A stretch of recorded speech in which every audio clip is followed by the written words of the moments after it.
To, assalamu alaikum wa rahmatullahi ta'ala wa barakatuhu. A masu sauraron mu, masu bibiyan mu a wannan gida namu mai suna Adrakna TV. To muna muku fatan alkhairi. Yau ma gashi a gurguje wasu bidiyoyi ne wanda suke na gyaran jiki muka kawo. Na farko dai gashi mun kawo muku yadda za ku magance nukus, ma'ana baki wanda yake a bayan yatsotsinku.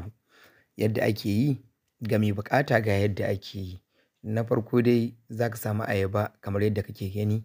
Ayaba mai kyau za ka samu wadda take nunanniya. Da ka same ta kuma shi kenan sai a samu wannan ledar da kuke gani hand glove ce, amma ana iya samun kowace irin hand glove da kuke da ita.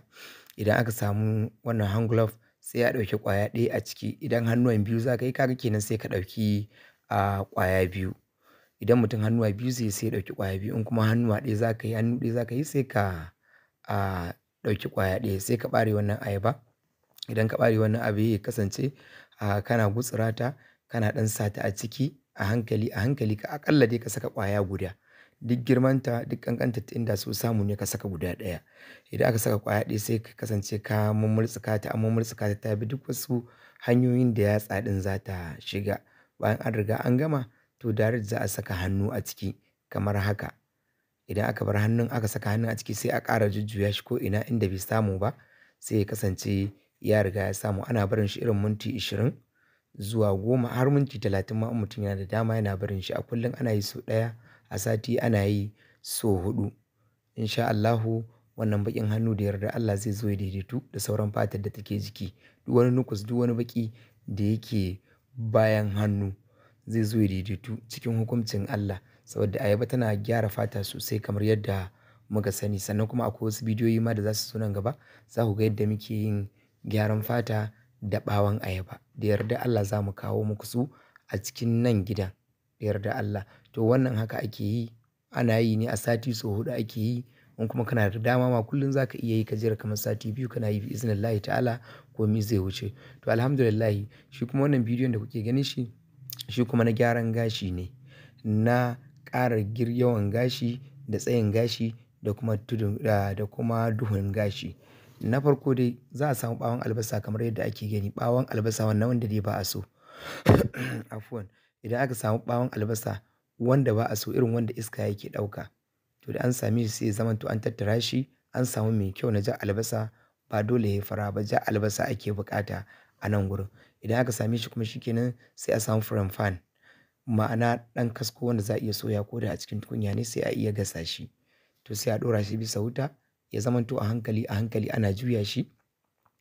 Ana juya shi, ana juya shi a hankali a hankali ana juya shi. Daga ƙarshe zai koma kamar haka da kuke gani. Zai yi baƙi. Idan ya yi za ku ga har wani zeva zeva yake na wani golden haka. Yauwa. To lokacin ne kenan yayi. Kuma ba so ake yi baƙi ƙirin ba gabaki ɗaya ya ƙone ba. A'a. Da zaran ya yi kun ga haka bai yi da ƙonewa ya baƙi ƙirin ba. Kuma gashi ana ɗan ganin haske haskensa. To sai a zuba shi a cikin blender ko kuma a cikin turmi. Abubuwan da ake da akwai wanda dai zai iya niƙa mana shi. Mu turmi gare mu gashi sai muka ɗan saka shi ciki. Kun gan shi sai ɗan daku. Da ya daku shi kenan sai muka kawo man zaitun ɗinmu sai muka ɗan zuba a ciki. Da ƙarshe sai muka kawo kofi sai muka shi ma zuba, sannan muka kawo man habbatus sauda. Yauwa shi ma duk da shi ake amfani gashi nan za ka ɗauka kamar misali teaspoon misali ko kuma cokali ɗaya ga yanan teaspoon guda 2. Sai ka kawo wannan kofi ɗin sai ka haɗa su tare. Idan ka haɗa su sai ka kawo man habbatus sauda sai ka zuba teaspoon a ciki. Bayan shi sai ka kawo kuma man zaitun shi ma sai ka zuba a ciki. Sannan kuma sai ka kawo sauran mayamayan da muka kawo a baya sai ka haɗa su kamar teaspoon duka sai ka motsa. To kamar yadda ake yin amfani da shi shine ana ɗaga gefen gashi ne. Duka abu gashi ciki duk a riƙa shafawa sai a riƙa ɗan sa wannan hular ta gashi. Idan aka sa wannan hular ta gashi sai a riƙa barin shi zuwa minti 30 shi ma minti 20 sai a wanke. Sannan kuma in kitso ma za a yi, za a iya yi da shi. A riƙa lakuta ana sawa a ka ana yin kitso da shi. Yana ƙara tsayin gashi, yana ƙara baƙin gashi sannan kuma yana ƙara lafiyar gashi da kuma rashin hana karerayewar gashi da zubewa da hana wani farfari ko kuroci wanda yake a cikin ka. Kada dai a mance da yi mana subscribe da kuma latsa alaman ƙararrawa domin ƙara mana ƙarfin gwiwa. To, alhamdulillah shi wannan kenan, shi kuma wannan da kuke gani shi kuma na gyaran fata ne. Yana sa fata ta yi glowing, ta yi whitening, ma'ana fata ta yi haske, ta yi kyau. Yauwa abubuwan da ake nema a wannan shine ana neman ƙurƙusus mata, ma'ana asuwakin mata. Asuwakin mata ake nema. Idan aka nemi asuwakin mata kamar haka sai a ɗan faffaskara shi ko a ɗan yanyanka shi kamar haka yadda kuke gani. To, idan aka tashi to ba wani abun da ake so sai ka zo da tukunya inda za ka dafa wannan. Idan ka zuba shi sai ka zuba aƙalla ruwa kamar lita ɗaya. Ruwa lita ɗaya ake zubawa. Kun ga wannan kofin? To za mu zuba shi guda huɗu. Shi ne zai bamu lita ɗaya. Kun ga biyu, ga uku, huɗu. To kun gani to shi kenan lita ɗaya sai mu bar shi a saman wuta ko mu ɗora shi a saman wuta. Mu ɗora shi idan muka ɗora shi a saman wuta sai ya kasance ya fara ja. Yanzu nan kun ga ya riga da har ya fara ne. A hankali a hankali sai ya dawo kwatar wannan kofin ɗaya. Kun ga a kofi huɗu ya dawo kwatar wannan kofin ɗaya. Kun gani yadda ya koma? Yanzu za mu zuba shi a cikin kofin ku gani ya dawo kofi. Duk wani abu na jikinsa ya riga da ya tsotse sai an bar shi sosai fa ya dahu fa. Sai an bar shi sosai yana ta tafasa sai a zo a tsiyaye. Kun gani? Kun gani? Ga shi nan kwatar kofin wannan ne. Kun gani? Ga shi nan mun kawo 1.7 kenan. To, saboda haka sai mu zuba shi a ciki mu auna mu gani ya kawo kwatar kofin. To ga shi ya kawo kwatar kofi bai kai rabinsa ba. To yaya ake amfani da shi? Yanda ake yin amfani da shi ana ɗan tsiyayawa ne a hannu inda vaseline mutum zai iya haɗawa in kuma shi kaɗai mutum zai riƙa haɗawa sai ka riƙa shafawa ko a riƙa shafawa kafin a yi wanka da minti 30. Kafin a yi wanka da minti 30 in sha Allahu zai kashe ƙuraje. Idan da su zai fidda tababbuka. Yauwa sannan kuma zai yi wa fata glowing sosai. Fata za ta riƙa yin haske mai kyau tana sheƙi. Wannan kenan shi kuma wannan shi ma ga shi nan shi ma na ƙara ko kuma na fiffida tabbuna ne da kuma ƙara glowing ɗin shi ma fuska. Shi ma natural ne babu wani chemical kamar yadda za mu haɗa da ni da ku a nan yanzun nan.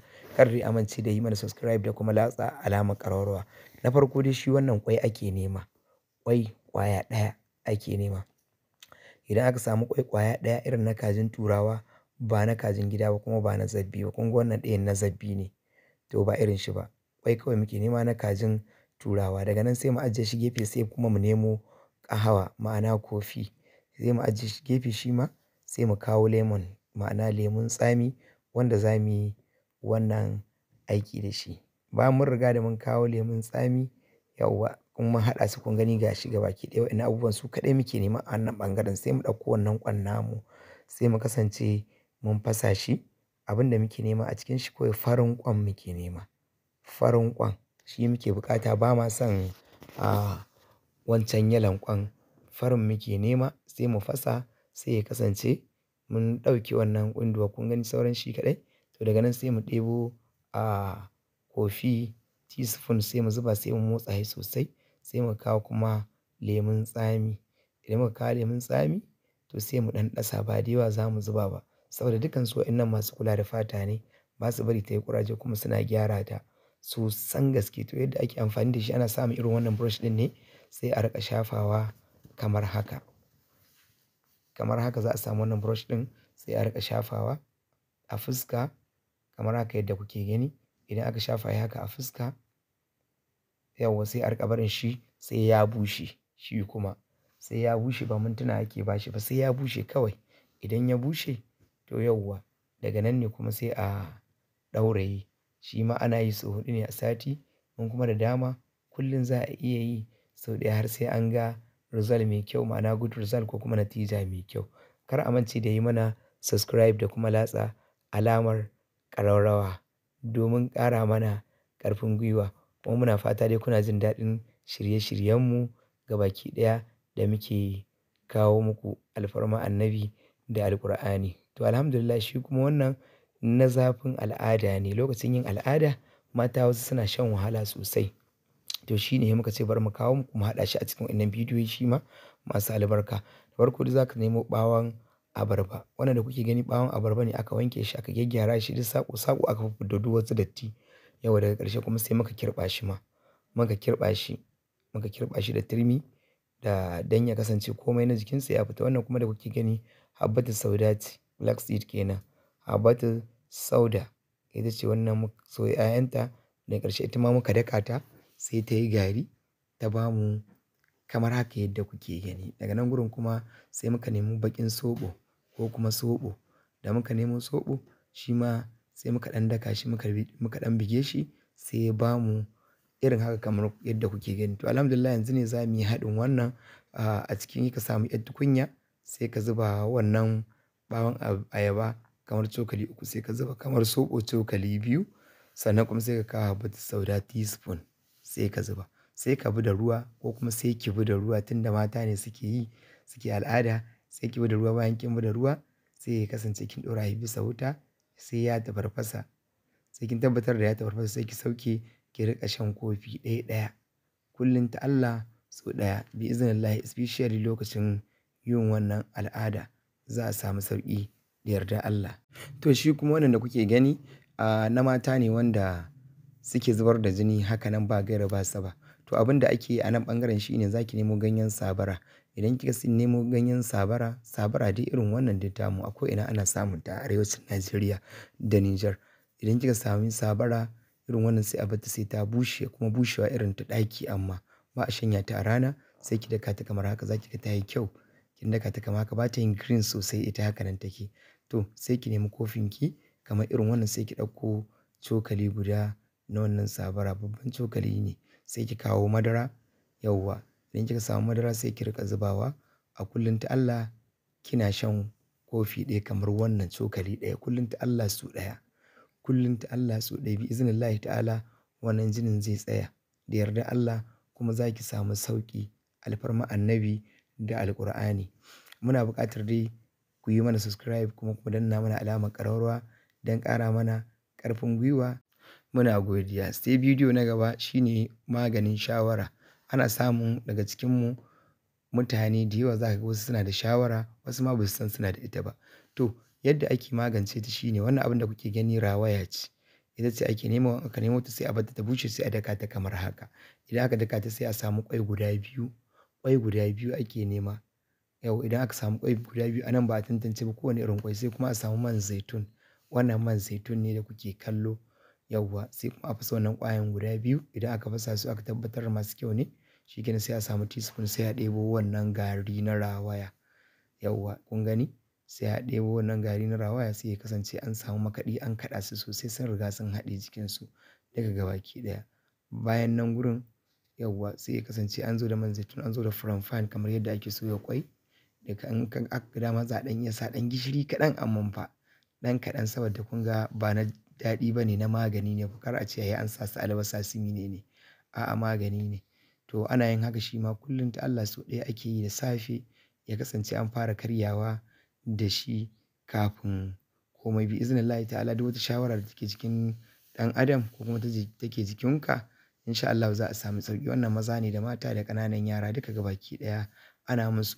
Wanda ya gani yana da kyau ya share don 'yan uwa su gani su ma su amfana. Inda muna da marasa lafiya da yawa kuma su rasa yaya ne za su yi. Amma wannan insha Allah hanya ce wadda take mai sauƙi wadda kai ma za ka yi jariya albarkacinka in ka yaɗa to kai ma in wani ya gani zai iya samun sauƙi a dalilinka. Allah ya sa mu dace kuma Allah ya ba mu lafiya alfarma annabi da alƙur'ani. Allah kuma ya kiyaye mu. Sannan muna ta godiya da lokacinku da kuke badawa. Shin ko kun san amfanin cin ayaba a jikin ɗan adam? In na ce muku ko kun san fa'idar cin ayaba kuwa? To idan ba ku sani ba ga guda 10 daga cikin fa'idojinta da yawa da na tsamo na kawo muku. Na farko tana ƙarawa zuciya ƙarfi ta kuma wanke ta tsare ta kuma daga bugawa da ƙarfi da gaugawa.